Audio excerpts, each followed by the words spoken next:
Captain Lloyd W. Williams can hear the sounds of combat. Men of the 5th Marine Regiment pick their way through Belleau Wood, newly arrived to reinforce their flagging French and British allies. Suddenly, forms come bursting from the thick woods.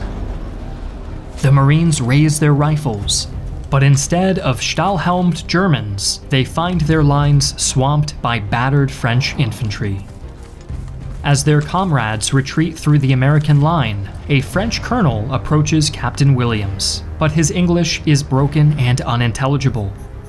The French officer gives a snort of frustration and pulls a notepad from his kit, scribbling a note. Captain Williams reads the proffered order before fixing his bayonet, uttering 6 words that will echo through the history of the United States Marine Corps. Retreat? Hell, we just got here. General George S. Patton once referred to the M1 Garand as the greatest battle implement ever devised. Its reliability and accuracy on the battlefield is legendary, and thanks to the sponsor of today's video, Goat Guns, you can own your own high-quality die-cast miniature-scale model of this iconic firearm.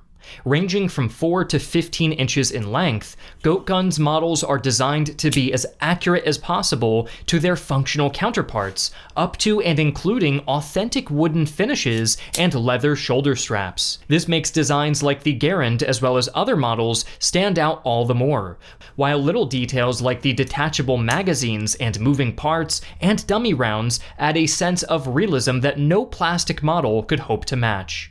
Goat Guns are fun to assemble, make for great display pieces, and are the perfect holiday gift for gamers, history buffs, veterans, or active duty service members. Ordering is easy with free shipping for orders of $75 or more. Support our channel today by clicking the link in the description below and start building your Goat Guns collection today.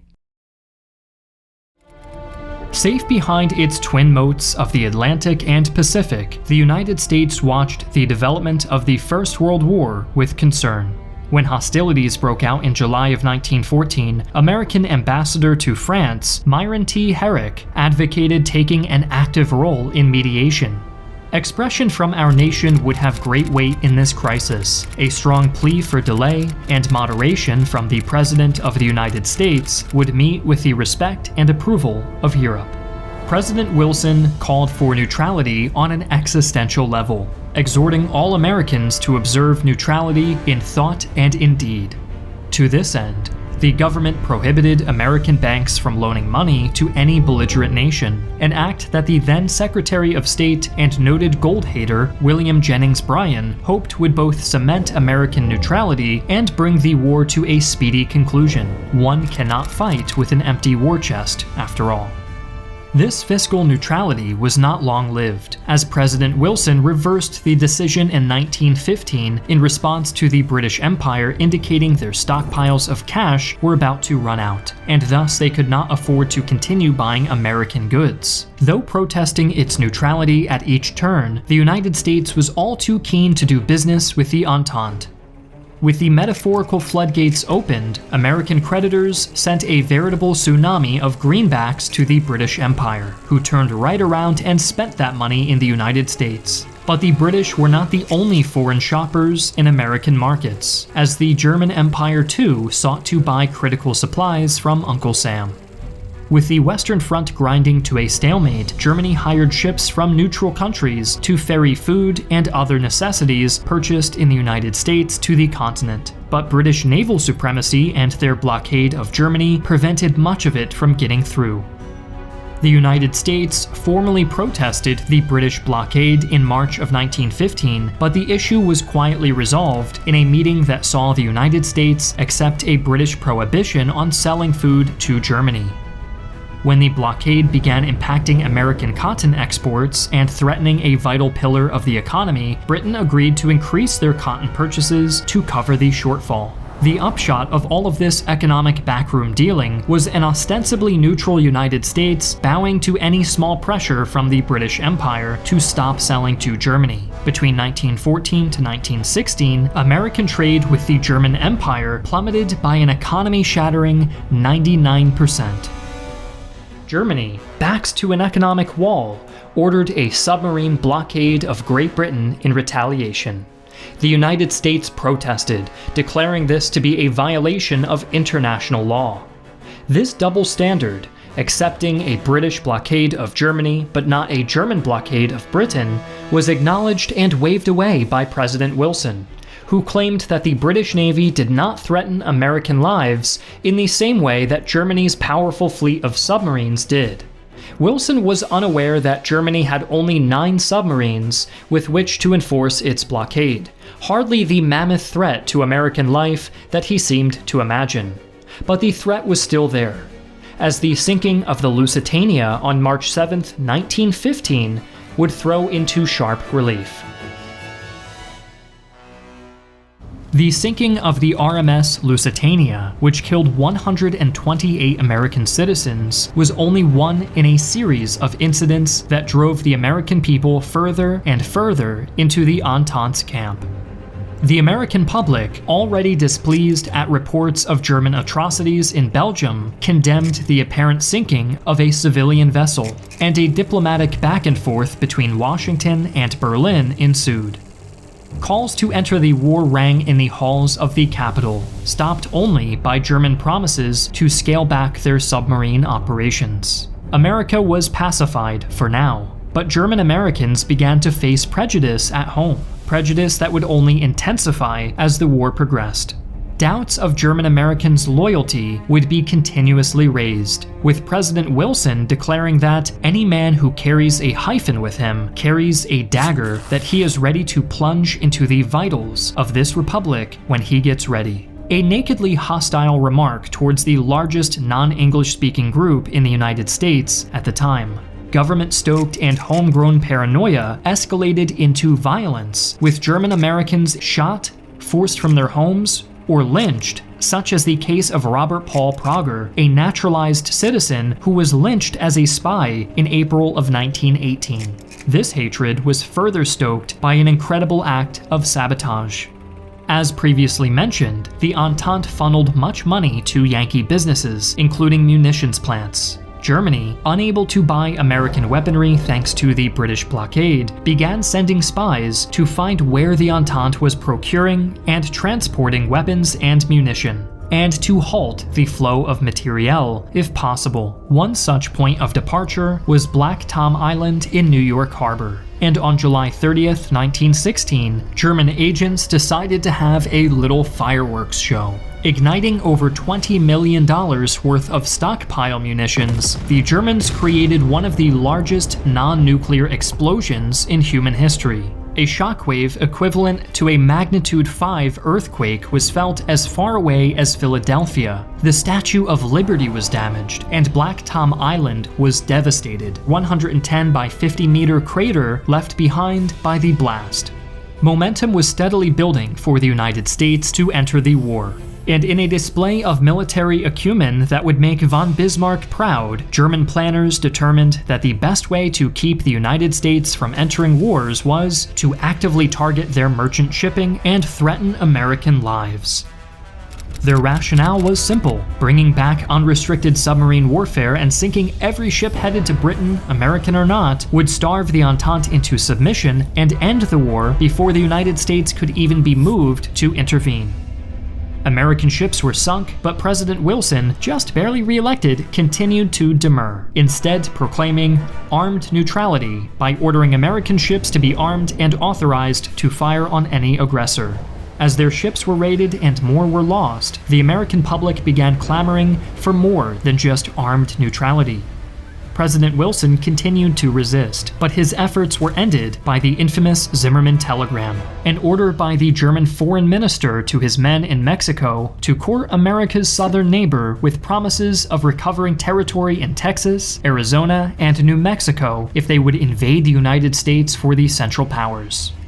President Wilson, faced with all of these pressures, asked his cabinet for advice, and found a single word on all of his advisors' lips: Both houses of the United States Congress passed resolutions supporting a war on Germany, and President Wilson formally requested Congress acknowledge a state of war had been created by Germany's actions rather than declare war outright. Congress responded by declaring war outright on April 6, 1917. Neutrality had ended, and it was time to go over there. The United States that entered the First World War was far from a military power. Isolationism had taken its toll on America's armed forces, leaving President Wilson to call up a minuscule standing army and dust off a navy of aging battleships. This, in a way, suited the president just fine, as Wilson believed the simple act of entering the war would tip the balance of power firmly in the favor of the Entente. While the British and French clamored for a fight to the finish, Wilson had his gaze fixed firmly on bringing the Germans to the negotiating table, and truly making this the war to end all wars. With the passage of the Selective Service Act, widespread conscription swelled the Americans' numbers. 2 million men had volunteered at the outbreak of war, and conscription would see 2.8 million more go over there. Whether volunteers or conscripts, Yankee troops began making their way to Europe. American troops landed on European shores in June of 1917. British and French commanders initially viewed the newly arrived Americans as reinforcements they could use to supplement their dwindling numbers. Some black soldiers, including the famous Harlem Hellfighters, were folded into the French army for the duration of the war. But General John Blackjack Pershing, infamous pacifier of the Philippines and commander of the American Expeditionary Force, sought to keep his men together in a unified American army. Pershing would largely get his way, and the first major engagement fought by the Americans would come the following summer, the Battle of Cantigny. A German salient at the village of Cantigny represented a golden opportunity to Pershing, who committed the 1st Infantry Division, better known as the Big Red One, to wipe it out. This strike would not only consolidate Entente lines, but Pershing hoped seeing the Americans in action would boost French confidence in their American comrades. At 6:45 a.m. on May 28, 1918, American infantry advanced under cover of French artillery. French tanks and flamethrower detachments advanced alongside the Yanks, and the combined force advanced up the slopes of Cantigny. Despite the help of the French gunners, tankers, and air support, the Americans were mauled during the uphill battle, yet they succeeded in capturing the village. German counterattacks began not long thereafter, but the Americans held firm, turning back 2 days of offensives and keeping a firm grip on Cantigny. The Americans accomplished their objective of not only taking the village, but also demonstrating that they could be counted on in a scrap. That scrap would come at Belleau Wood. A German offensive punched a hole in French lines, and the US Marines were sent to plug the gap, pushing back the German assault and repelling numerous attempts to reopen the hole. From there, the Marines assaulted critical German positions in and around Belleau Wood, taking heavy casualties but accomplishing their objectives. It was among the trees of Belleau that Marine lore could be written. Captain Williams' refusal to retreat has become the motto of the 5th Marines. But Belleau Wood and Cantigny were only the prelude to the largest offensive in American military history to that point. From September 26th to November 11th, 1.2 million American troops embarked on the Meuse-Argonne offensive, aimed at capturing the railhead at Sedan. The offensive hit immediate stumbling blocks, as the Americans deployed inexperienced units already weakened by the Spanish flu. As the battle dragged on, both the Americans and the French sent troops to shore up the line. The Entente spirits would be lifted by an incredible act of heroism. Corporal Alvin York, a sharpshooting infantryman from the 82nd Infantry, now the 82nd Airborne, killed 25 and captured 132 Germans, a feat that would earn him the Medal of Honor.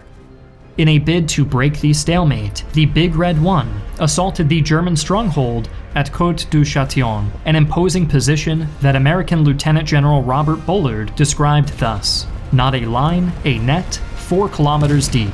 Wire interlaced knee-high in grass. Wire tangled devilishly in forests. Pillboxes in succession, one covering another.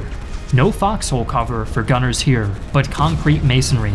Bits of trenches, more wire, a few light guns. Defense in depth. The mighty First was repulsed by this net, but their loss was quickly avenged by your friend and mine, Douglas MacArthur of the 42nd Rainbow Division, a patchwork of National Guard troops from states from Iowa to Alabama. The Guardsmen were able to succeed where the Big Red One failed, cracking Côte du Châtillon and turning the tide of the offensive, just in time for the armistice to be signed on November 11th. America would prove as active in peace as they were in the final days of the war. President Wilson brought his 14 points to the negotiations at Versailles and pushed for these principles to provide the bedrock for the post-war world. Wilson envisioned a League of Nations that would promote global peace and provide a diplomatic alternative to fighting. Wilson also sought to impose his peaceableness on Europe as a whole, dismantling the old colonial system and promoting self-determination for all peoples across the world. But Wilson's ideas were not universally accepted, with the previously mentioned Secretary of State Lansing remarking that promoting self-determination would raise hopes which can never be realized, and that the phrase is simply loaded with dynamite. The British and French were equally skeptical, with the French representative only reading Wilson's points when the German delegation requested that they be the basis of the peace talks. Fearing that the Americans and Germans would conclude a separate peace based on Wilson's ideas, the French and British accepted the 14 points as Germany requested. Wilson became quite popular for his peacemaking image, and his League of Nations was formally established in 1920. But neither the Treaty of Versailles, which ended the First World War, nor the United States' entry into the League of Nations were approved by Congress, a sign that isolationism had returned to America's shores. America's war was over, for now. The stock market crash of 1929 and the resulting Great Depression were especially hard on the United States.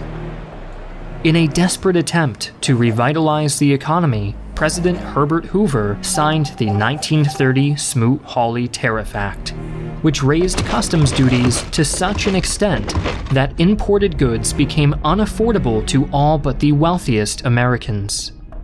Instead of spurring domestic purchasing and production as intended, the Smoot-Hawley tariffs succeeded only in further damaging the world's economy. As other nations passed retaliatory tariffs against American exports, international trade plummeted by 65%, leading to the full collapse of banks in America and Europe, as the world economy only increased its tailspin. When Franklin Delano Roosevelt became president in 1933, he immediately set about implementing his New Deal program to strengthen America's economy and get people back to work. It is August 1939. World tensions are escalating at an alarming rate. The United States, a rising power in global affairs, becomes more active in deterring the spread of the Axis powers in Europe and the Pacific. These decisions would mark the beginning of a chapter that saw America confront its principles, its enemies, and its own legacy. After the First World War, the United States was keen to remain out of European affairs. Huge losses experienced during the war, combined with economic hardships from the Great Depression, prioritized domestic concerns over foreign affairs. America's isolationism was further influenced by the Nye Committee's findings in 1934. Their report suggested that propaganda, rather than genuine threats, had been a significant factor in the US's decision to enter the First World War. As a result, the US government solidified its stance on remaining neutral in global conflicts by passing the Neutrality Acts between 1935 and 1937, which prevented arms, loans, and credit being sent to belligerent nations. However, the late 1930s showed unmistakable signs of a greater conflict brewing. President Franklin D. Roosevelt, while initially advocating for isolation, started to reconsider America's role on the global stage as Axis countries snatched territories across Europe, Asia, and Africa. He believed that it was essential to support the Allies indirectly. The cash and carry policy, introduced in November 1939, was one such initiative, which allowed European nations to purchase goods from the US provided they handled transportation and payment. Another significant policy was the 1940 Destroyers for Bases deal, which facilitated the transfer of naval destroyers to Britain. In exchange, the US was granted access to specific military bases within British territory. By March 1941, Roosevelt signed the Lend-Lease Bill, which permitted him to sell or transfer any American defense articles to any government whose defense was also deemed vital to the defense of the United States. In April, this policy was extended to the nationalists in China, and later in October to the Soviets due to Operation Barbarossa. Parallel to these diplomatic and economic strategies, the US Merchant Marine was actively involved in supporting the Allied efforts. Tasked with the crucial responsibility of transporting supplies, they continually risked confrontations with German and Japanese forces. Recognizing their importance, the US initiated the production of cargo vessels known as Liberty ships from January 1941 onwards to bolster the Merchant Marine's capacity. A pivotal moment in the US's approach to the impending world conflict was the meeting between Roosevelt and British Prime Minister Winston Churchill in August of 1941. The two leaders deliberated on potential strategies and mutual goals. While Roosevelt was keen on supporting the Allies further, he understood that a clear and direct reason was essential for the US to commit militarily. That defining moment arrived in December 1941, with the surprise attack on Pearl Harbor, propelling the United States into the Second World War. As Germany conquered Europe, Japan set about acquiring the territories necessary for their co-prosperity. Beyond their gains in China, Japan incorporated French Indochina with German consent on September 22, 1940, occupying the former colonies until the Vichy French authorities bowed to the Japanese demands 4 days later. The next day, Japan signed the Tripartite Pact, concluding a defensive alliance with Germany and Italy against the United States, who, by this time, had sought to cripple Japan's war effort with harsh sanctions and embargoes on much-needed resources like machine tools, aviation fuel, and scrap metal. The need for these resources, coupled with fears of an eventual oil embargo, drove Japan further toward establishing their co-prosperity sphere, which was deemed vital for the ongoing war in China.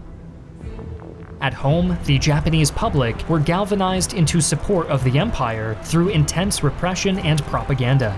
Anti-subversion laws and controls over the intelligentsia were implemented to discourage liberal tendencies. Education on all levels was revoked to indoctrinate the youth, shaping them as future assets for Japanese supremacy over Asia and the Pacific.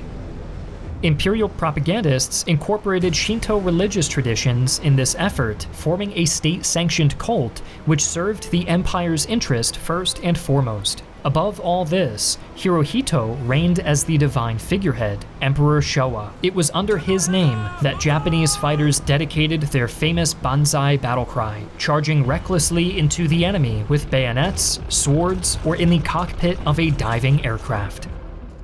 Militarily, resources of the co-prosperity sphere would be secured under a national resource zone, which stretched from Burma to Melanesia. To protect this zone, the newly conquered territories would be defended by the army, while the navy secured its ocean lanes.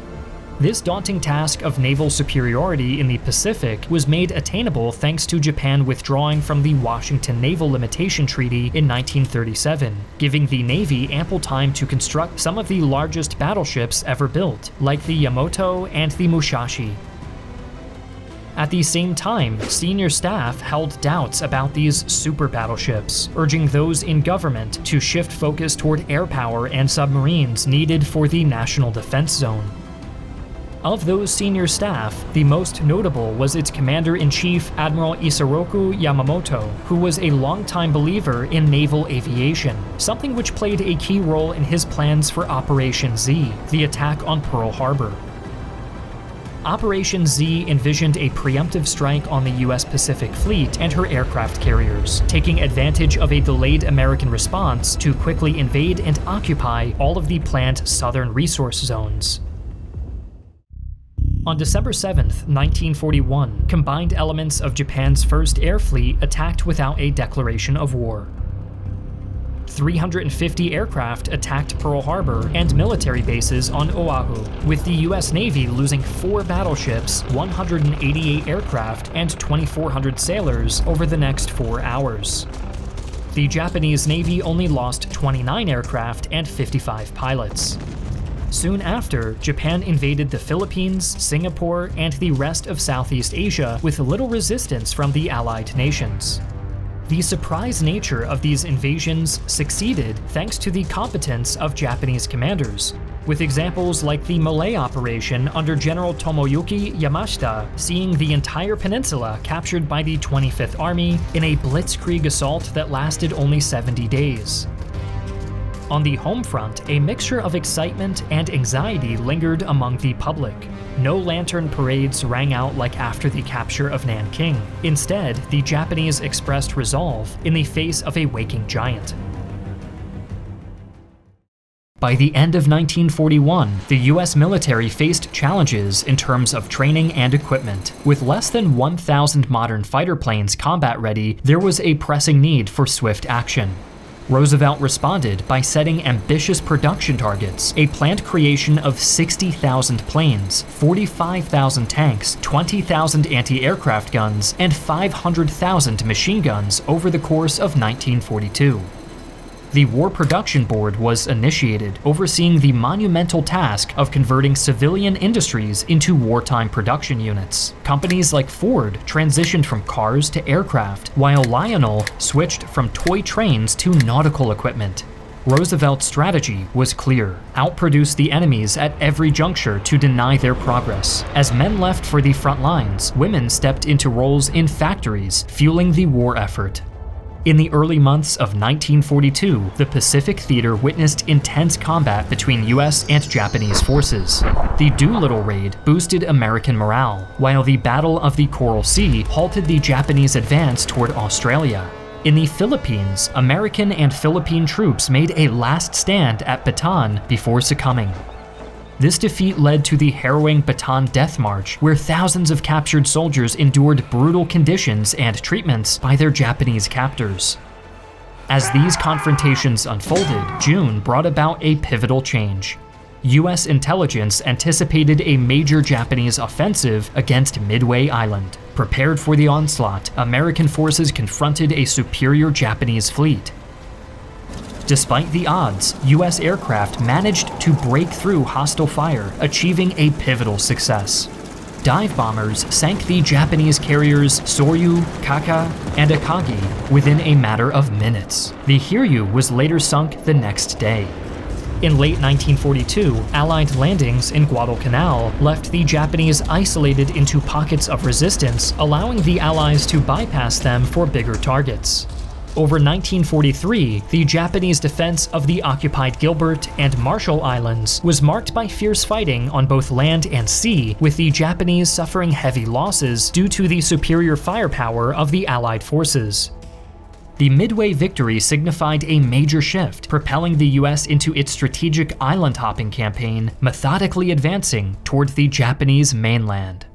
The European theater began with Operation Torch in November 1942, starting with North Africa, a region where Germany and Italy had secured strategic coastal holds. Axis forces also controlled vast portions of the northern Mediterranean coast, which prevented Allied shipping in the region. Given the tensions between Britain and France's territorial interests, the American forces, led by General Dwight Eisenhower, bore the brunt of the operation. In North Africa, the US faced seasoned German forces for the first time. At the Battle of Kasserine Pass, the US suffered a considerable setback against the famed Africa Corps, grappling with poor leadership, ill-chosen defensive positions, and communication issues, leading to isolated units and equipment deficiencies. Their tanks, especially the M3 Lee, struggled against the superior German panzers. However, these early setbacks proved invaluable. Learning rapidly from their mistakes and underestimating the enemy's prowess, the Allies eventually trapped the Axis in northeastern Tunisia, forcing a surrender. This campaign exposed areas for improvement, but also laid the groundwork for future successes by providing essential combat experience. After their engagements in North Africa, the US recognized the strategic importance of securing the Mediterranean. Here, the Allies launched Operation Husky in July 1943. This invasion of Sicily saw significant battles like the Battle of Gela, where American forces faced the full onslaught of combined German and Italian air raids, as well as armored assaults.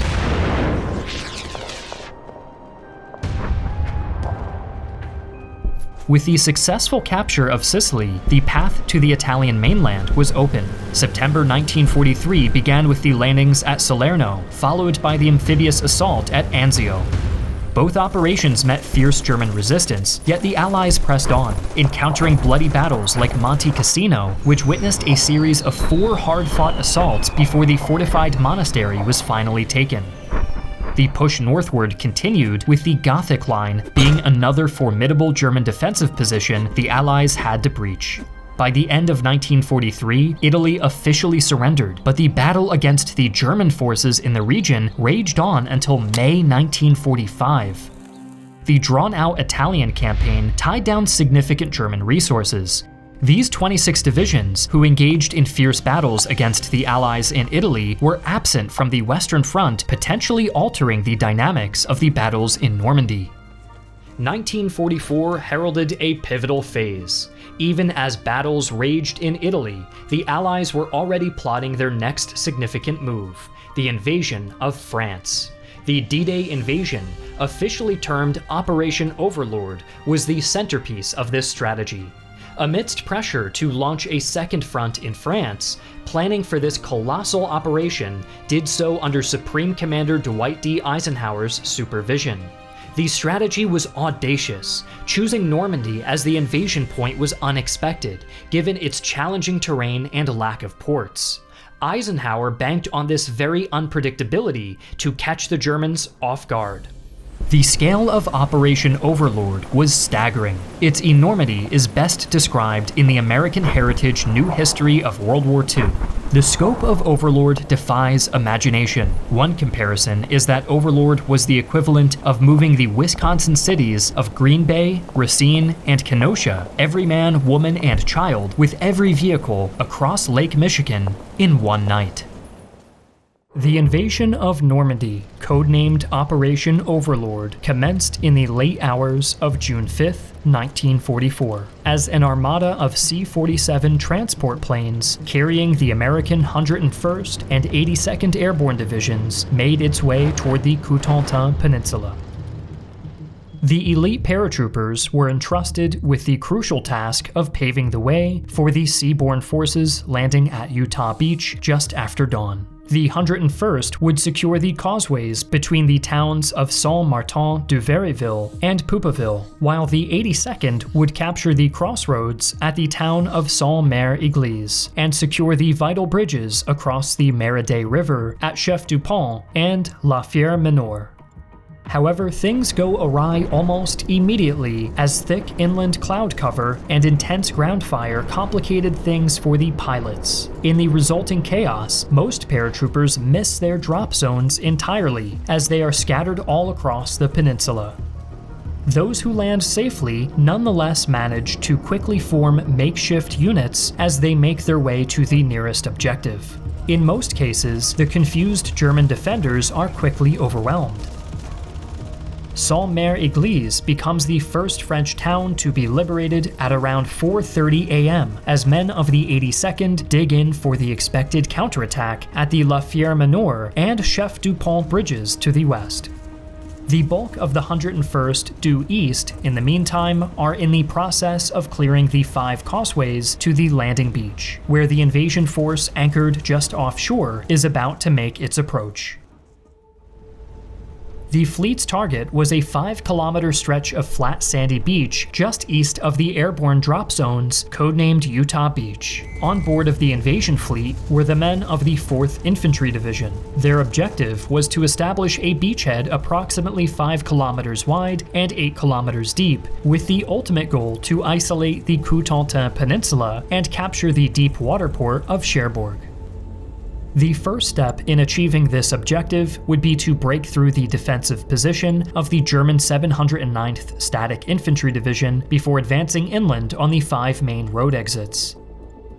Besides flooding the nearby farm fields, the defenders had littered Utah Beach with 3 lines of obstacles, consisting of steel spikes and mined wooden posts, as well as an array of anti-tank obstacles. The Utah sector was covered by 9 resistance nests, or Widerstandsnesten, which were manned by platoon-strength garrisons totaling about 700 troops. At 5:50, the fleet commences its bombardment of known German positions along the coast. Meanwhile, 270 bombers close in to further soften up the German strongpoints. However, hindered by poor visibility and anxious not to hit the invasion force, few pilots managed to hit their targets. At 6:30 hours, the first wave of 20 landing craft carrying part of the 8th Regiment approaches the beach's 2 sectors, Uncle Red and Tear Green. They are supposed to have landed behind a vanguard of amphibious DD or duplex drive tanks of the 70th Tank Battalion. The 70th's tanks, however, are struggling to advance in the face of heavy headwinds and wade ashore late around 6:45 a.m. Luckily for the infantry, German resistance is lighter than expected, and besides some small arms fire, most casualties on the beach fall victim to artillery fire and mines. As it turns out, the strong swell that morning pulled the landing craft a mile or 1.5 kilometers southward to a sector less well defended than the previously designated landing site. Despite this good fortune, incoming artillery fire covering the various beach exits continues to cause casualties and hamper the advance throughout the early morning hours. A few miles inland, paratroopers of the 101st Airborne Division resolve the issue as they conduct a set of daring assaults to silence the German batteries at Oldie and Brecourt Manor. With these guns neutralized, the men of the 4th Infantry Division manage to overrun the remaining German beach defenses, and by 8:30 hours are ready to begin their advance up the causeways. Around noon, men of the 8th Regiment make contact with elements of the 101st Airborne Division at Poupeville. Further inland at Saint-Marie-du-Mont, the regiment's 3rd Battalion prepares for a battle but finds the town already liberated by troopers of the 506th Parachute Infantry Regiment, who had cleared it in close quarters fighting earlier that day. The swift and mostly painless advance of the 8th Regiment is finally ordered to a halt at the end of the day at the crossroads at Les Fauges, some 10 kilometers inland. Meanwhile, men from the 12th and 22nd Regiments, landing in follow-up waves, move to secure the northern and northwestern flanks of the beachhead until they too penetrate around 10 kilometers into German-held territory. By the end of the day, the Utah operation had been a success. The 4th Infantry Division had achieved nearly all of its objectives in return for just 197 casualties, a number far lower than had been anticipated. The airborne divisions had suffered more heavily during their chaotic nighttime drop, but they too had managed to achieve the majority of their primary objectives. Within 24 hours, the Americans had established a firm beachhead on the Cotentin Peninsula through a mixture of exemplary skill and sheer luck. Some 23,250 men and 1,700 vehicles were ashore, with countless more to follow in the days, weeks, and months to come. These fortunes, however, would be in short supply for the American forces set to land further east. About 15 kilometers to the east of Utah Beach, a group of 225 elite soldiers from the 2nd Ranger Battalion, under the command of Lieutenant Colonel James Rudder, are headed towards the protruding cliffs of the Pointe du Hoc. The Rangers were entrusted with the daunting task of scaling the 30-meter-high cliffs to prevent its artillery battery from pummeling the American invasion beaches. Once on top, the Americans would have to fight their way through a series of defensive works and obstacles manned by men from the 716th Static Infantry Division in order to reach the gun emplacements.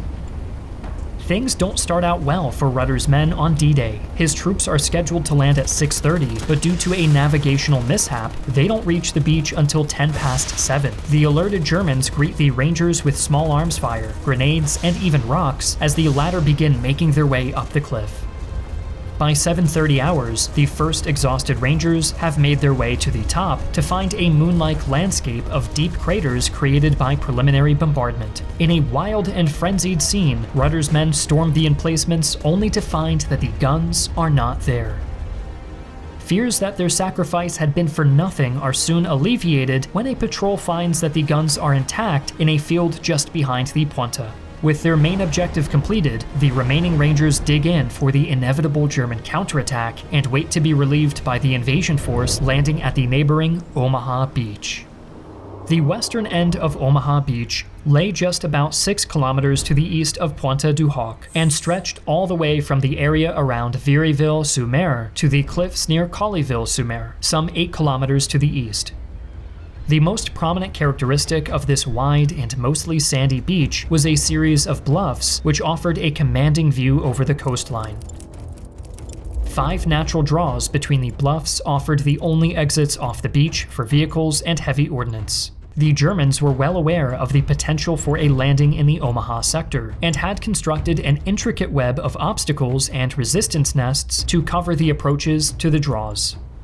The beach itself had been littered with obstacles of all kinds. Soldiers disembarking in the shallows would first have to traverse an array of mined stakes and iron frames, as well as hedgehog anti-tank obstacles. Barbed wire covered the seawall and dunes further on, while the draws were blocked off by minefields and concrete walls, as well as remote-controlled flamethrowers. Furthermore, in order for soldiers in most sectors to even reach the draws, they would have to cross the shelf, which was a roughly football field-sized gap of open ground between the seawall and the base of the bluffs. But to even get to that point, the Americans would have to brave a deadly and sophisticated set of resistance nests. Most of these strongpoints were hidden from sight, camouflaged and placed at an angle to protect them from enemy fire. The slight curve of the coastline also meant that resistance nests on both the eastern and western edges of the beach could provide interlocking fields of fire across the landing ground. 3 additional resistance nests were positioned behind the bluffs should the invaders manage to break through. In total, the resistance nests in the Omaha sector were composed of 8 big gun emplacements, 35 pillboxes, 18 anti-tank guns, and 85 machine gun nests. Being the largest and the most well-defended of the 2 American beaches, Allied Command had assigned both the 29th Infantry Division as well as the veteran 1st Infantry Division to secure the bluffs by 7:30 hours, link up with the British forces advancing from Gold Beach at Port-en-Besson, and securing an overall beachhead 26 kilometers wide and 8 kilometers deep. At 5:55 hours, the preliminary air and naval bombardment begins, pounding the German positions, but once again the bomber pilots delay too long and end up missing their target entirely. With the German defenses still intact, the first wave begins to make its approach at 6:30. Some landing craft are hit as they close in on the beach, and many soldiers are cut down. To make matters worse, almost all of the DD tanks that were supposed to land ahead of the infantry have floundered in the rough channel waters after having been launched far too early at 5.5 kilometers from the shore. Within minutes, Companies A and F of the 116th Infantry Regiment landing at Dog Green and Dog Red are virtually wiped out. However, not every sector of Omaha is as well defended. At Dog White, G Company reaches the base of the beach within 4 minutes of landing, while at Fox Red, at the far eastern end of Omaha, men from the 16th Regiment make use of the cliffs in that sector to shield themselves from enemy fire. At around 8 o'clock, a group of men under command of General Norman Cota in the Dog White sector manage to blow a hole in the barbed wire in the Dog White sector and advance up the steep bluffs to take out WN-70, before moving on to clear the Vierville draw. To the east, in the Fox sector, a group of soldiers led by Lieutenant Jimmy W. Monteith similarly managed to fight their way up the exit and take out WN-60. The majority of the troops near the draws are, however, still hopelessly pinned down, and their sectors quickly become congested with the arrival of subsequent waves. To make matters worse, the incoming tide begins to shallow the wounded and the dead, while slowly reducing the size of the beach even further. Sensing catastrophe, a group of US Navy destroyers brave enemy fire as they move in as close as 800 meters from the shoreline. With their direct fire support, 8 German gun emplacements are knocked out, providing enough of an opening for the ground troops to recontinue their advance up the bluffs. With the German defenses now being breached in several sectors, the tide begins to turn in the Americans' favor. The assault teams on the bluffs quickly swing west and east to flank the remaining German positions, while the other groups advance on the towns of Vierville and Colleyville-sur-Mer. By the end of the day, the Americans at Omaha had secured the bluffs, but the advance off the beach had only reached 1.5 kilometers inland. This precarious foothold on the Normandy coast had come at the cost of over 4,000 US casualties. Still, Omaha had been secured, and the Germans lacked the strength to attempt to push the Americans back into the Channel. Following the initial landings in Normandy, the Allies made significant progress into French territory, marking notable victories, including the iconic liberation of Paris. Importantly, they were beginning to position themselves close to the Rhine. However, as they pushed deeper into France, the logistical challenges mounted. Distance from the initial beachheads in Normandy strained their supply lines, leading to a critical gasoline shortage that threatened to halt their momentum. This logistical challenge catalyzed a strategic debate among the top brass. British General Bernard Montgomery believed that pausing General George S. Patton's advance and relocating crucial resources to his own forces would allow for a swift push toward Berlin. In contrast, Patton was confident in leading the offensive himself. Eisenhower, responsible for the overarching strategy, found merit in Montgomery's approach. In September 1944, the Allies launched Operation Market Garden in the Netherlands, aiming to seize key bridges to pave a path into Germany. The operation was split into 2 phases, Market and Garden. The airborne component, Market, saw the US 101st Airborne capturing Eindhoven's bridges. The airborne component, Market, saw the US's 101st Airborne capturing Eindhoven's bridges, while the 82nd targeted Nijmegen. Concurrently, Garden involved ground troops advancing to support the airborne units, hoping to exploit the newly secured routes. While the operation saw initial successes, it met staunch resistance by German forces, especially at Arnhem, preventing the full achievement of Operation Market Garden's objectives. The shadows have just begun to lengthen in the streets of Aachen, and an American rifle team creeps cautiously along an ancient street, backs to imposing Gothic architecture. Though scarred by artillery fire, the giant stone monuments still retain the grandeur of a former capital city. Behind the team, an M4 Sherman slowly crawls into the open, and the street behind the tank erupts in flame. One GI snaps toward the source of the misdirected rocket, and instead of a fanatic SS grenadier, his eyes meet the terrified gaze of a trembling old man. A motley crew of elders and boys fire down at the Americans with a hodgepodge of antique firearms. The GI's view is obscured by smoke and debris as the Sherman's main gun fires into the ground floor of the closest building, bringing it crashing down with a roar of falling masonry. The GIs come to a grim realization. Even in their chaotic desperation, the Germans intend to make them pay for every inch of Aachen in blood.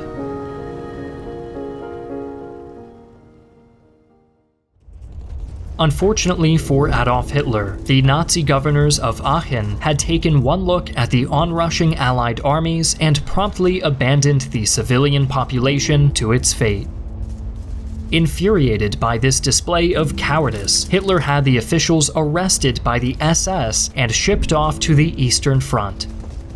By the time General Gerhard von Schwerin dragged the shattered remnants of his 116th Panzer Division through the city, he found it full of thousands of terrified civilians and a ragtag collection of Volkssturm militia.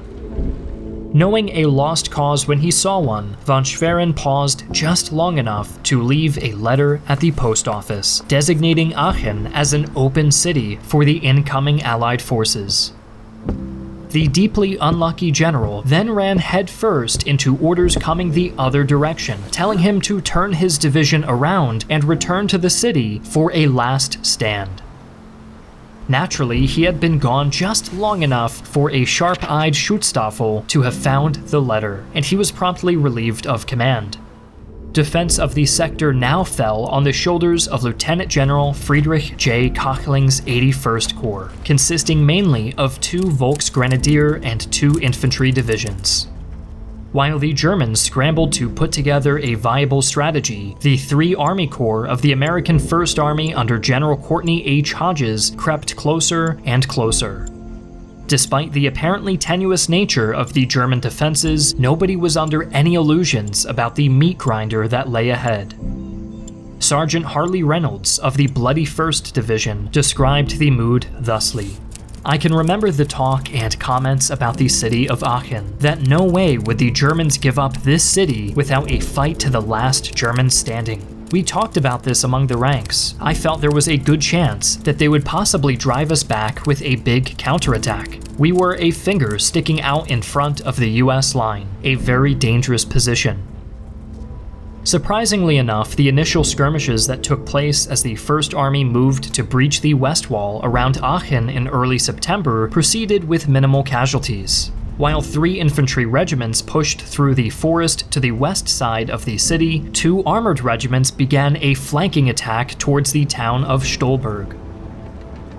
At first, the attackers were daunted by the sheer scale of the defensive works they encountered. Hundreds of pillboxes and dozens of bunkers with overlapping fields of fire, overlooking extensive minefields and concrete anti-tank obstacles. Yet, resistance was light, as the Eastern Front was still occupying the majority of German manpower, leaving only a scattering of exhausted veterans and walking wounded to man a network of defenses originally intended to be garrisoned by entire armies.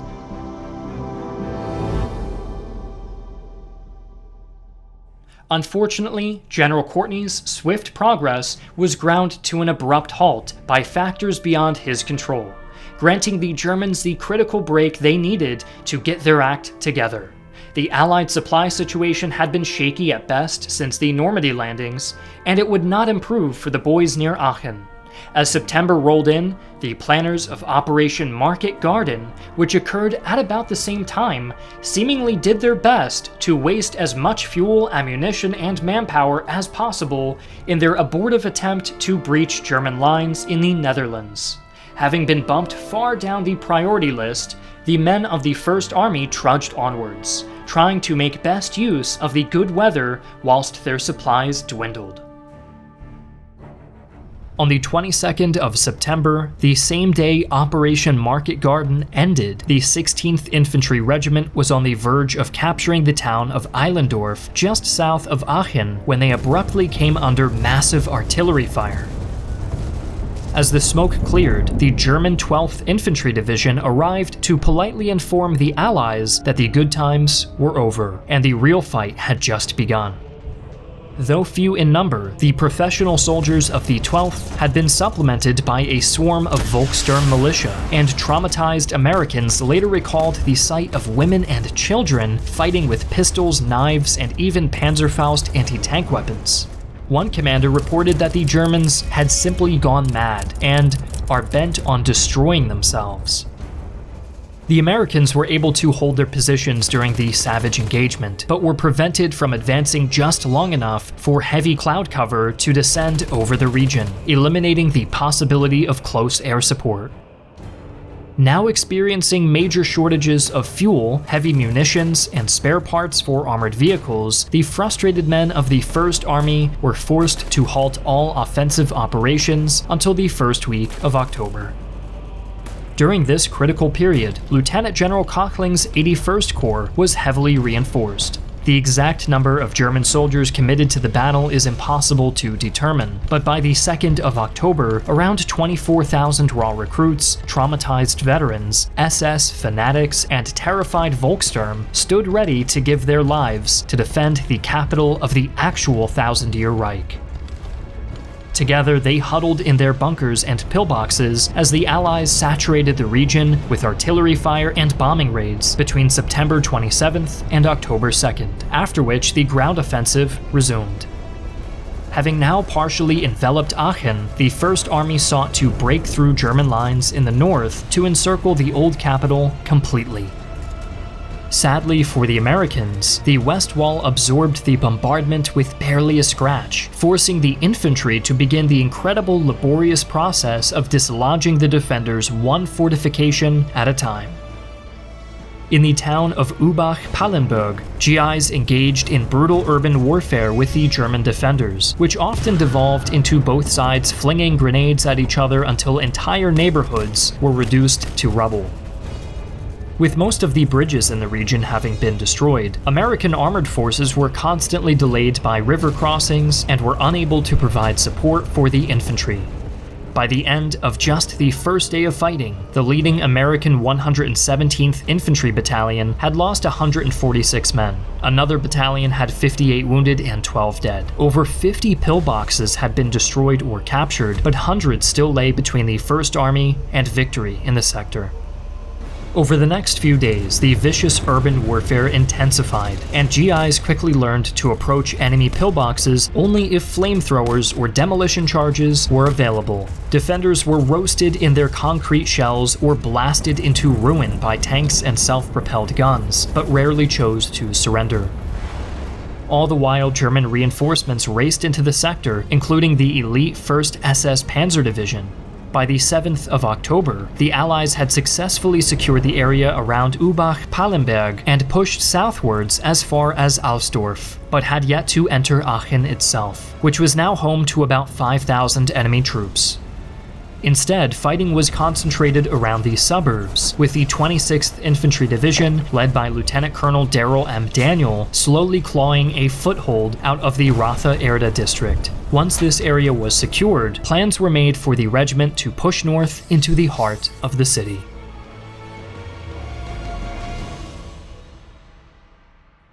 In an effort to avert a bloodbath, Lieutenant General Clarence R. Hubner of the 1st Infantry Division sent an ultimatum to the commander of German forces in Aachen, Colonel Gerhard Wilk, on October 10th.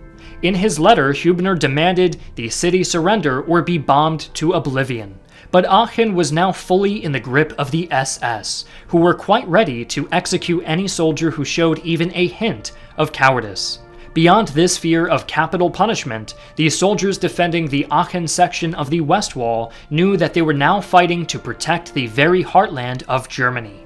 As a result, the offer was rejected, and Colonel Wilk assumed full responsibility for the defense after establishing his headquarters in the north side of the city. The 11th of October saw a shift in Allied tactics. With their supply situation stabilizing, mass artillery bombardment commenced on Aachen and the surrounding German-held townships. Tired of the bloody street fighting, the Americans were ready to simply level every building that could feasibly hold enemy combatants. This forced the Germans onto the offensive, but their efforts to reclaim the high ground surrounding Aachen all ended in failure. By this point, the picturesque city had been subjected to an on-and-off bombardment for weeks, as well as numerous air raids. But the Gothic architecture had proven surprisingly resilient. With the majority of the 1st Infantry Division holding off German counterattacks, 2 battalions of the 26th Infantry Regiment began to move through the industrial district between Rothe-Erde and the suburb of Hagen. Their objectives were 3 hills dominating Aachen's northern quarter, which contained the bulk of the 246th Volksgrenadiers and Colonel Wilk's headquarters. By the 12th, the 2nd and 3rd battalions had managed to clear out the industrial district and were ready to enter the narrow, twisted maze of streets that made up the inner city. Knowing that massing his troops would lead to a slaughter, Colonel Daniel split up his men into assault platoons, assigning a single M4 Sherman, or self-propelled gun, to each unit. Upon seeing the massive stone structures at the heart of the city, Daniels issued simple instructions: knock them all down. Despite letting their artillery rain fire over 10,000 shells prior to the main assault, the first American soldiers to set foot in Aachen were still greeted with a hail of machine gun fire, forcing them to scramble for cover in the imposing stone buildings that lined the narrow streets. Here, they were ambushed by wild-eyed Volkssturm, who sprung from hidden basements and cellars to engage the GIs in hand-to-hand combat. The tanks fared little better, being at the mercy of hidden anti-tank guns and lone German soldiers armed with Panzerfausts or sticky grenades. Once again, the attackers were forced to go room by room, checking for Germans waiting to ambush them the instant their backs were turned. As they crawled closer to their objectives, 2nd Battalion was confronted by increasingly tough fortifications, including hardened air raid shelters. Improvising, Colonel John T. Corley ordered an M12 155mm gun mortar carriage to lumber through the streets, the exposed crew no doubt ducking at every shadow as they wheeled into position to blast holes in enemy strongholds at point-blank range. Delighted with the results of the attack, Corley rewarded the M12's crew by informing them they would be staying with his men as they advanced deeper into the city. The rest of the day was spent advancing towards Observatory Hill, so named for the observation tower built upon its nearly 900-foot tall crescent. By the end of the 13th, 3rd Battalion had managed to reach the base of one of these 3 hills they had been assigned to capture, prompting Colonel Wilk to request reinforcements from the German divisions still counterattacking to the east. Thanks to the dense urban terrain, several hundred troops and at least a half-dozen assault guns slipped through the tenuous Allied line the next day. They were just in time to engage Colonel Corley's men as they attacked Wilk's headquarters at Farwick Park, where an intense battle raged until the early evening.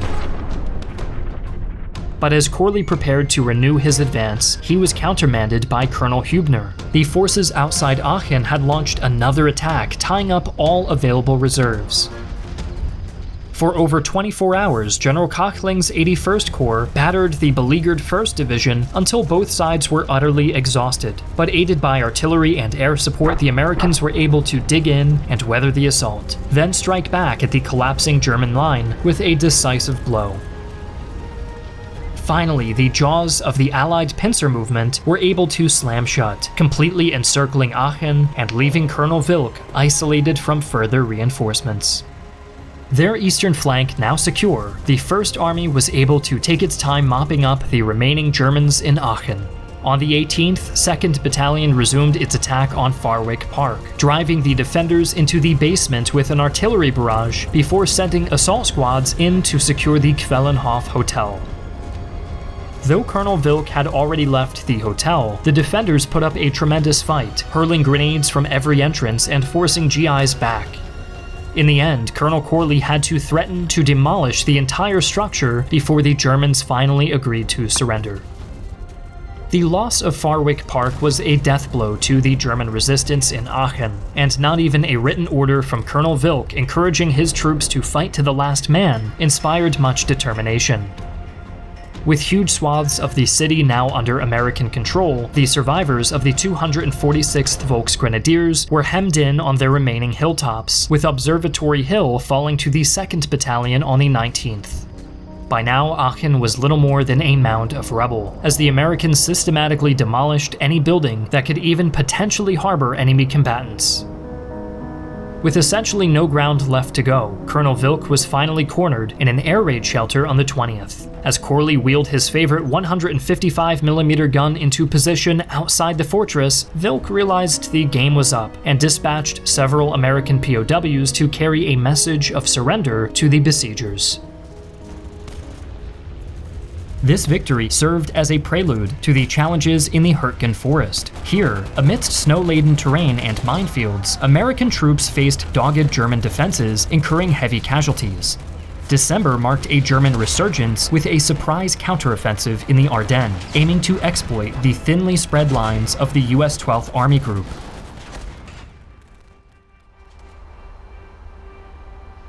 In the snowdrifts of Bastogne, a young GI grips his rifle. The Americans stand ready to meet their foes, eager to have a stand-up fight after nights of fruitless watches. Our GI scans the tree line, expecting to see black-clad SS soldiers burst forth into his firing line. Gunfire in the distance, the din of combat. Finally, some action. Figures emerge from the trees, and he raises his rifle to... those aren't Germans.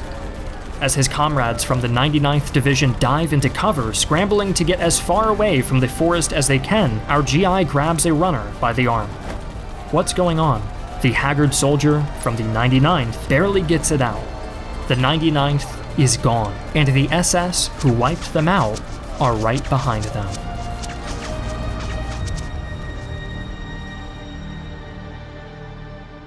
The Battle of the Bulge was Nazi Germany's final attempt to wrestle back control of the war on the Western Front.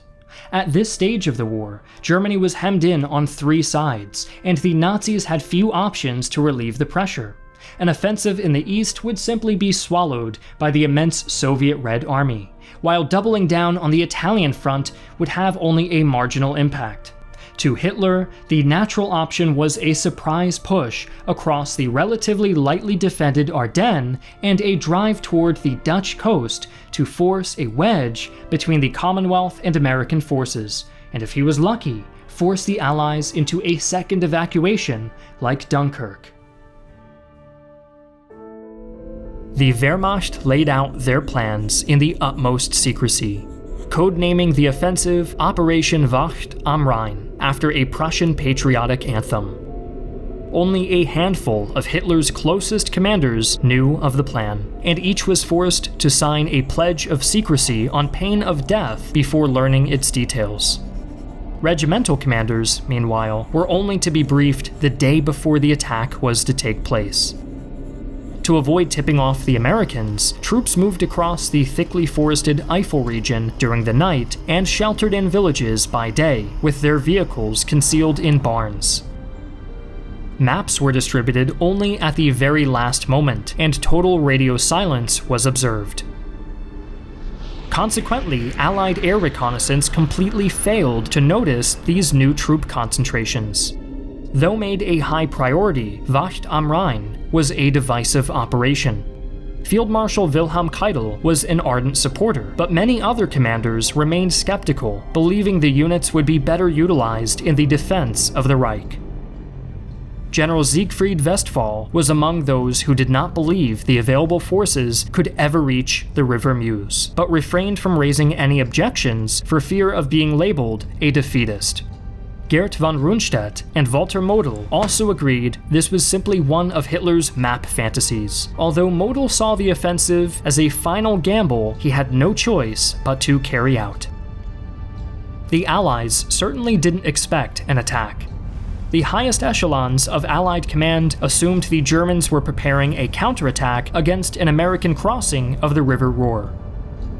On the eve of the offensive, British Field Marshal Bernard Montgomery said, "The shortages of German manpower, equipment, and resources precluded any offensive action on their part."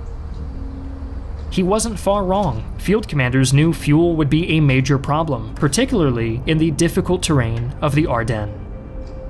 The 6th Panzer Army under Sepp Dietrich would advance in the north. The 5th Panzer Army under Hasso von Manteuffel in the center, and Erich Brandenberger's 7th Army would take the south. The 2 panzer forces were to push toward Antwerp, while the infantry would protect the southern flank against General George S. Patton's 3rd Army. Dietrich was to cross the vital bridges over the River Meuse within the first 24 hours of the assault before pushing on to Antwerp. Manteuffel, meanwhile, would capture Brussels. To reach the Meuse, the Germans first had to pass through the junctions at Saint-Vit and Bastogne, the capture of which was crucial for maintaining a stream of supplies to the advancing forces. The 6th Panzer Army, advancing toward Monschau, was given special priority by Hitler. It included the elite of the Waffen-SS, most notably Kampfgruppe Peiper, led by its ruthless namesake. Piper's unit, consisting of roughly 4,800 men and 800 vehicles, would form the vanguard of the northern thrust. The offensive would be preceded by Operation Greif, during which a special brigade, trained under the command of SS Colonel Otto Skresenzi, was to adopt American customs and infiltrate enemy lines dressed as American soldiers to capture key bridges. 8 of his 9 Jeep teams managed to slip through the net undetected, cutting wires, tampering with road signs, and committing minor acts of sabotage. One even managed to misdirect an entire infantry regiment. The Germans would not find themselves facing the cream of America's fighting men. The American defenders comprised 6 divisions of 7th Corps, most of them brand new to the field or redeployed to the Ardennes as a kind of working vacation after intense battle. Days before the attack, the 106th Infantry Division heard tanks and other vehicles moving to their section of the front, but their inexperience gave them no idea what it meant. Even the experienced 4th Infantry Division assumed the engine noises were merely one of Volksgrenadier Division replacing another. In the early hours of December 16th, the Americans were torn from sleep by the screams of rockets and bone-rattling pounding of field guns. Sepp Dietrich's 6th Panzer Army had opened fire against known US Army positions in the first action of the battle. As the GIs scrambled out of their sleeping bags, Manteuffel, who had decided to ignore Hitler's insistence on an opening artillery barrage, crossed the River Sauer in secret, preferring to take the sleeping Americans by surprise. As he did so, engineer battalions began bridging the River Our so the 116th, 2nd, and 130th Panzer Lehr could follow. Evidently, the gambit succeeded. A number of American soldiers panicked and fled. One officer acknowledged that a few men broke under the strain, wetting themselves repeatedly, or vomiting, or showing other severe symptoms. Many American positions were surrounded and captured, but others were defended in stunning acts of bravery, such as when Lieutenant Lyle J. Book Jr. of the 99th Division held a knoll at Lanzarote for the entire day with only 18 men. They killed and wounded over 400 enemies at a cost of just 1 life. The fierce resistance of the 99th held up Kampfgruppe Piper in particular. In his impatience, Piper ordered his vehicles to push forward rapidly and to ruthlessly run down anything in their way, even driving them through the American minefield at the cost of 5 panzers. Although the element of surprise counted for a lot, the German advance was not a total success, and suffered from numerous delays and errors. Early in the morning, the 326th Volksgrenadier Division advanced with the aim of blocking the roads to Open and Aachen, and prevent any American reinforcements coming in from the north. However, the Germans' own artificial moonlight, a glow created by bouncing searchlights off clouds, silhouetted the Volksgrenadiers perfectly against the mist and snow, and the Americans had themselves a turkey shoot, forcing the 326th back within an hour. The weather was a constant irritation. German forces experienced horrendous conditions on the road and in terms of visibility, which meant while they struggled to move, the Allies also struggled to impose their air power over the battlefield.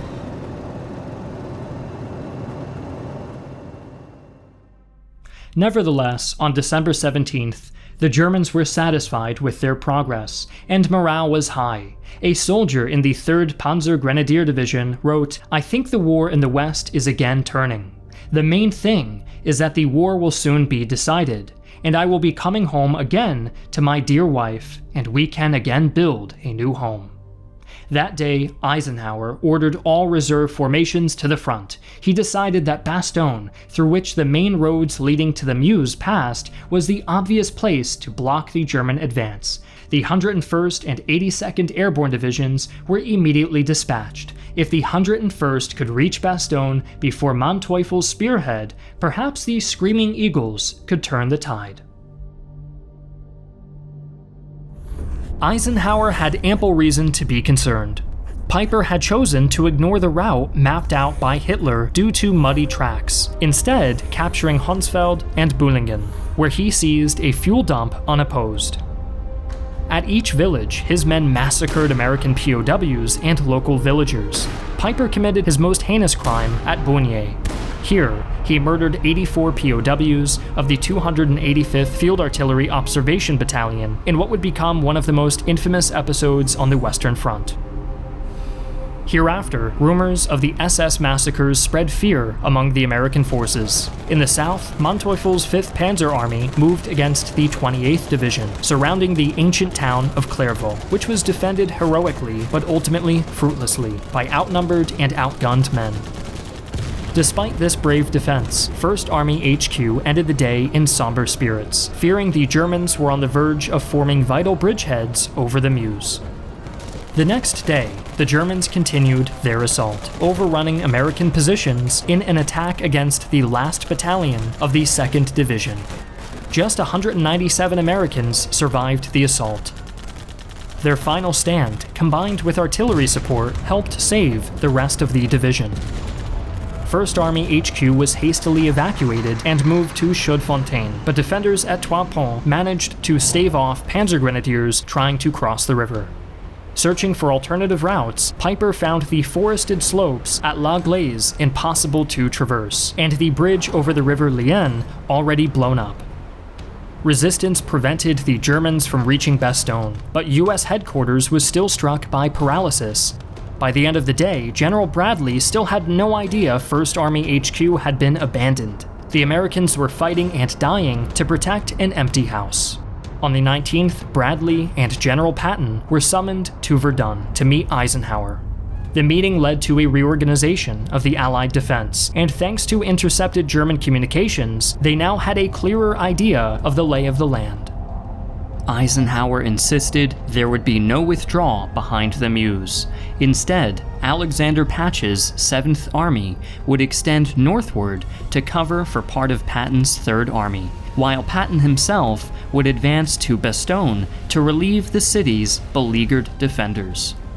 Both sides continued to suffer heavy casualties over the next few days, with repeated German attempts to capture Bastogne repulsed by heavy American artillery bombardments.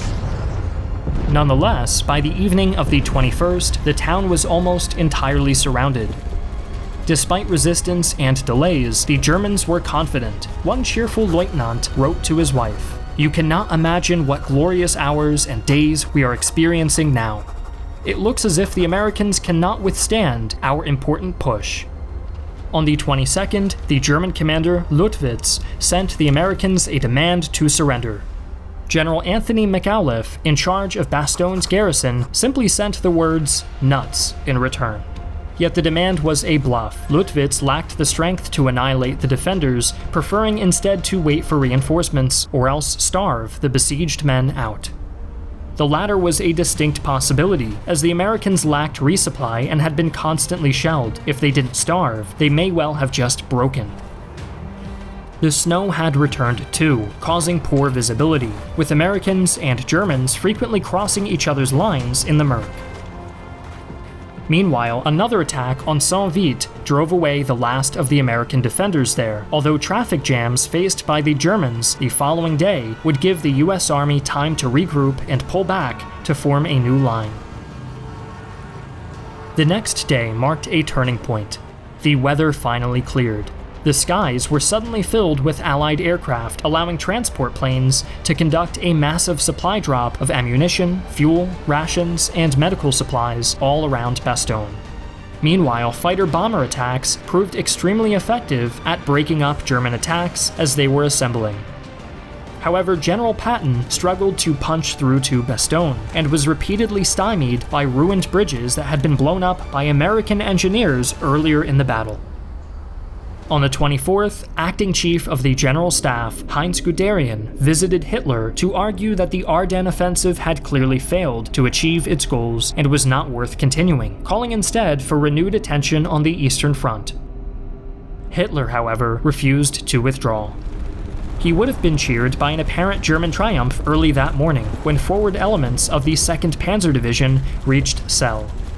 This would be the furthest west the Germans would reach during the battle, but it would only be a fleeting victory.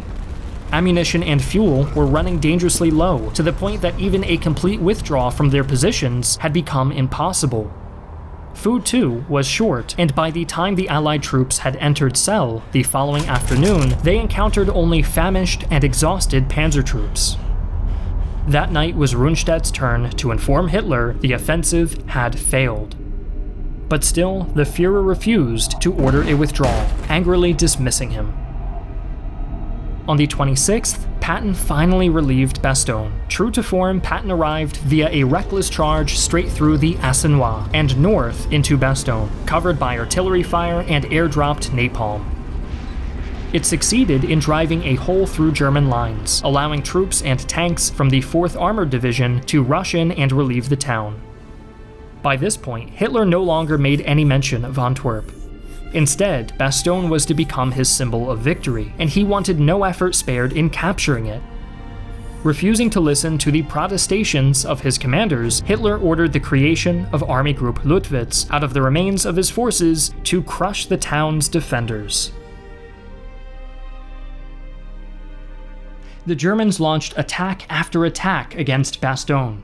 But by the beginning of 1945, total Allied air superiority and relentless American artillery salvos had caused massive casualties. German resistance and poor weather slowed the advance, and by the 11th of January, there were unmistakable signs that the Germans were withdrawing. At the end of the month, the front line had been more or less restored to its position before the offensive, and the Germans had totally failed to reverse the course of the war. And despite inflicting heavy casualties upon the Americans, they had only succeeded in delaying the inevitable. Japan's fighting spirit remained tenacious, with the Americans forced to contend with displays like that of General Yoshitsugu Saito's 4,300-man Banzai charge during the Battle of Saipan, a ferocious assault which decimated the American 105th Infantry Regiment at the cost of nearly all of its attackers. General Yamashita's defense of the occupied Philippines was crippled by another naval defeat at the Battle of Leyte Gulf, where the first organized use of kamikaze attacks did little to sway the tide. In early February 1945, Roosevelt, Churchill, and Stalin met at Yalta, crafting post-war peace aims and planning the Soviet Union's engagement against Japan. As Europe's war front neared its end, the Pacific conflict intensified. 1945 marked the final turning point, as March saw the US launch a firebombing campaign across Tokyo, devastating the city's industrial capacity and leaving a death toll of 80,000 to nearly 100,000 people. The Allied forces closing in, Japan found itself using all means necessary to defend the home islands. Meanwhile, Japan's Second Fleet was thrown at the Allies in a suicidal attack known as Operation Tengo, which promptly failed after having their naval codes once again decrypted by US intelligence. Despite a barrage of kamikaze attacks, the US Fifth Fleet had sunk the Yamato and 5 of the other 9 ships present at the battle. The Americans, after a hard-fought victory at Iwo Jima, turned their focus to Okinawa, a pivotal point for a potential invasion of the mainland. The Battle of Okinawa, however, proved the deadliest Pacific encounter, inflicting over 49,000 American casualties. As this battle raged, America mourned Roosevelt's death in April, with Harry Truman stepping up to the enormous responsibility. With Europe breathing relief after Germany's May surrender, the Pacific remained a cauldron of conflict. Truman was eager to end the war without Soviet involvement, and was given the devastating power to do so, thanks to the success of the Trinity test on July 16th.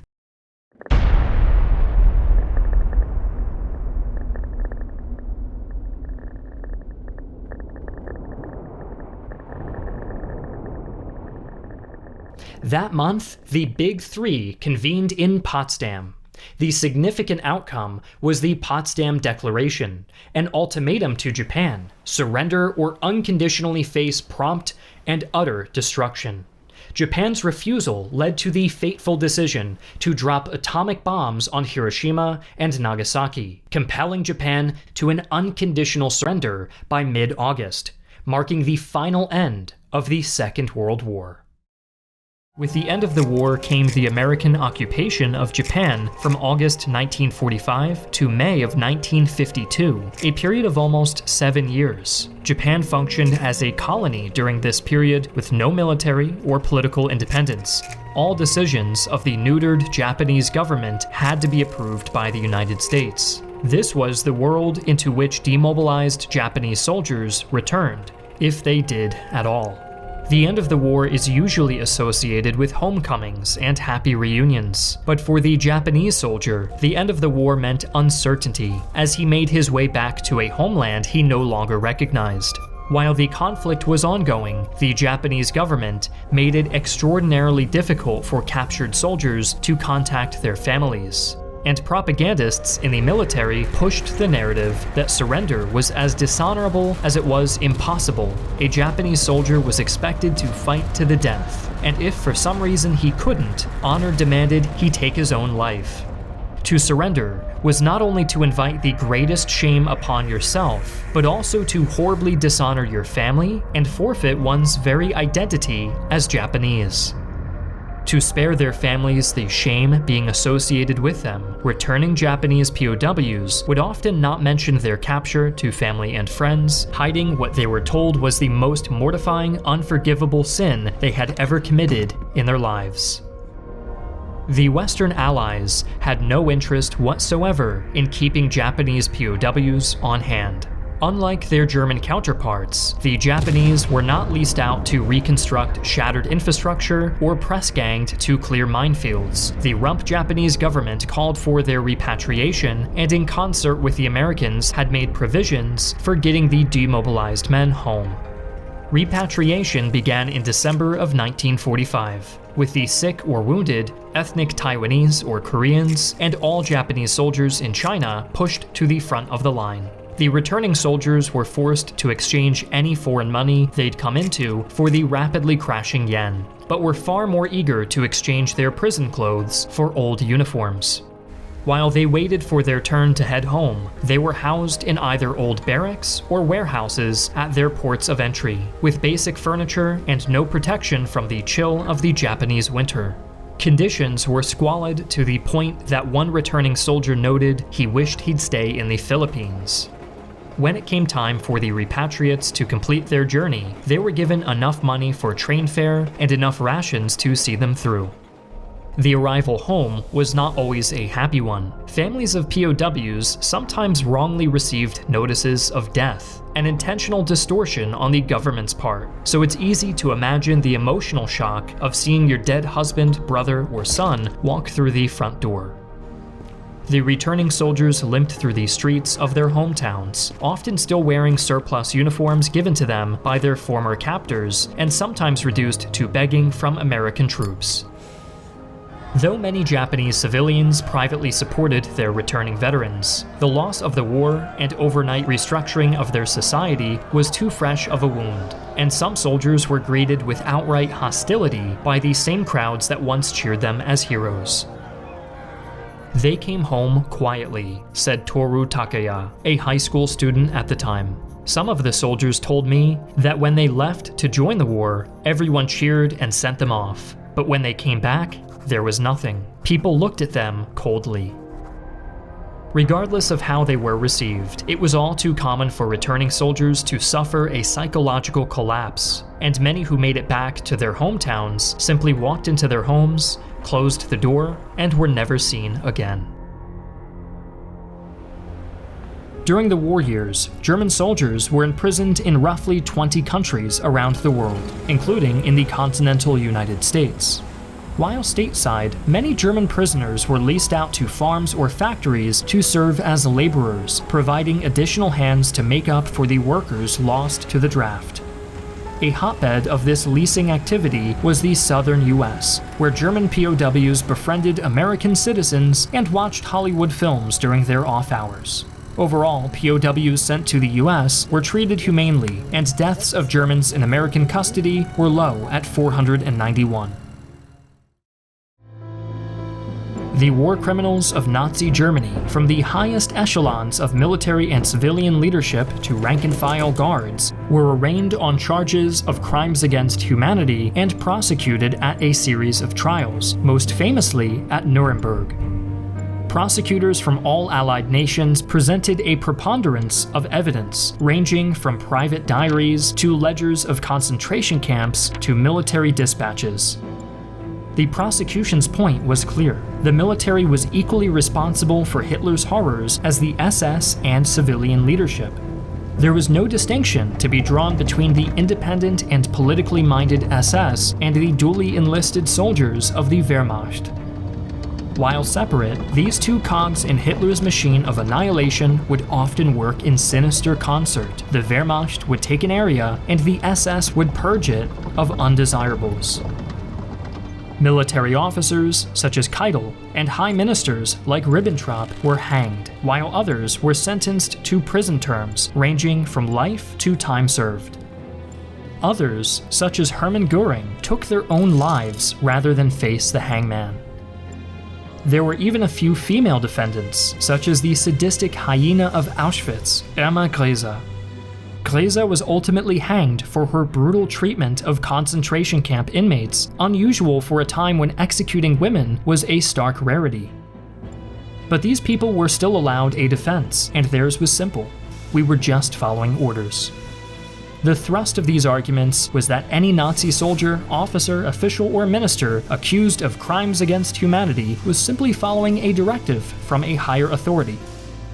Some, in fact, falsified orders to show that they had no choice in the matter, creating false paper trails to justify their own malice and cruelty toward Jews, Roma, LGBTQ people, and others the Nazi Party declared undesirable. Many of these false stories were pushed by the defendants' families who were tired of the war, tired of the reckoning, and just wanted their sons, daughters, husbands, or wives home, whether they were a monster or not. This attitude began to pervade German public consciousness with unfortunate results. In 1949, the Federal Republic of Germany was founded, a new German state for a new German people. The first chancellor of this new Germany, Konrad Adenauer, opened his tenure by announcing plans for a general amnesty for war criminals who had been sentenced by the occupying powers. The desire for Germany to be an ally against possible Soviet aggression trumped the desire for justice, and spring of 1950 saw the Advisory Board on Clemency for War Criminals established to review cases for leniency. 105 cases were brought to the Advisory Board in August of 1950 as family and friends of convicted war criminals, as well as representatives of the new German government, presented all manner of mitigating evidence, from medical history to the newly birthed Clean Wehrmacht myth, which stated emphatically that all Nazi crimes were the fault of the SS and Hitler's inner circle. Proponents of the Clean Wehrmacht myth argue to this day that the common soldier of Nazi Germany was an honorable, chivalrous man, fighting for home and hearth, untainted by the atrocities of his peers and the hateful rhetoric of his leaders. 84 of the 105 cases heard by the Advisory Board were dramatically lessened or outright commuted, and the fairy tale myth of the Clean Wehrmacht spread through the German populace. Generations of Germans believed in a sharp divide between their ancestors who fought for Hitler and his crimes, eager to compartmentalize the shame of their nation's atrocities and their own family histories. War, like history, is never simple nor clean. The soldiers of Germany captured on the battlefield rightfully expected to be treated in accordance with the Geneva Convention, and in many cases they were, until the war's end. The pragmatic and vindictive moves by the Allies to force German POWs into rebuilding Europe do not excuse the crimes of Nazi Germany, just as Nazi atrocities do not excuse Allied violations of the Geneva Convention. It is imperative that we remember history is not entirely black and white, but rather painted shades of gray, with definite areas of clear morality and humanity. To simplify history into West versus East, good versus evil, or any dichotomy is to ignore the true lessons our history has to teach us, and the most profound lessons are often to be learned in its darkest chapters. Special thanks again to the sponsor of today's video, Goat Guns. Support our channel today by clicking our link in the description below and start building your own Goat Guns collection today.